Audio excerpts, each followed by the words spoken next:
One of the best things about living here in South Harting, my tiny village in the English countryside, is having quick and easy access to the South Downs. Without a doubt, that proximity is a huge plus. Let me explain. Let's go for a walk. It's going to be interesting because we're going up there. The village is nestled at the foot of the South Downs on the north side. The Downs are a range of grassy and chalky hills that roll for about 100 miles across southern England. They run parallel to the southern coast and stretch from Winchester in Hampshire all the way to Eastbourne in East Sussex. But no matter where you enter the Downs, you know you'll be hiking up and getting a real workout. Especially if you're climbing Harting Hill. That's 230 meters up, or about 750 feet. So a lot of these hills are super steep, and so you wonder why on earth they called them downs. So I looked it up, and it comes from an Old English word, D-U-N, dun or dune, which meant hill. So really, these are the South Hills, which, let's face it, makes a lot more sense, doesn't it? The South Downs is also a national park, home to different grasslands and heathlands. It also has what they call the South Downs Way running through the middle of it.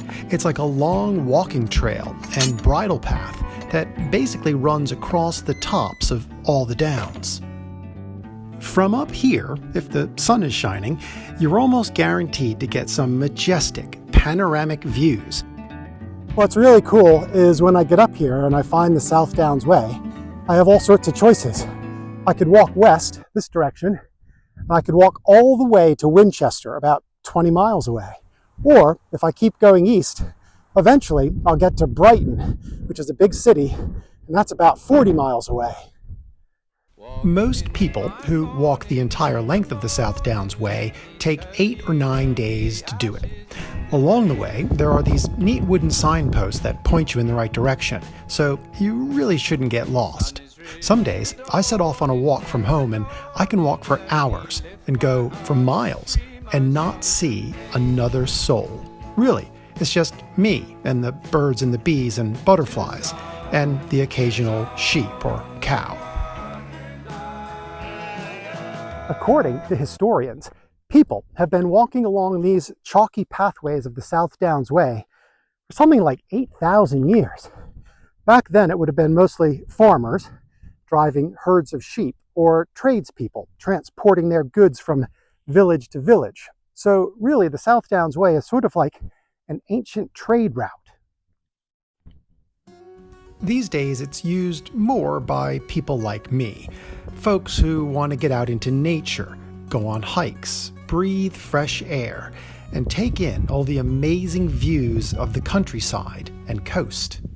So this has to be one of my favorite places to walk up to in the South Downs. I call it the Valley, and it's a low area that's between two hills. Got Harting Down over here, and then Beacon Hill on this side. It's pretty windy today, but it's such a beautiful spot.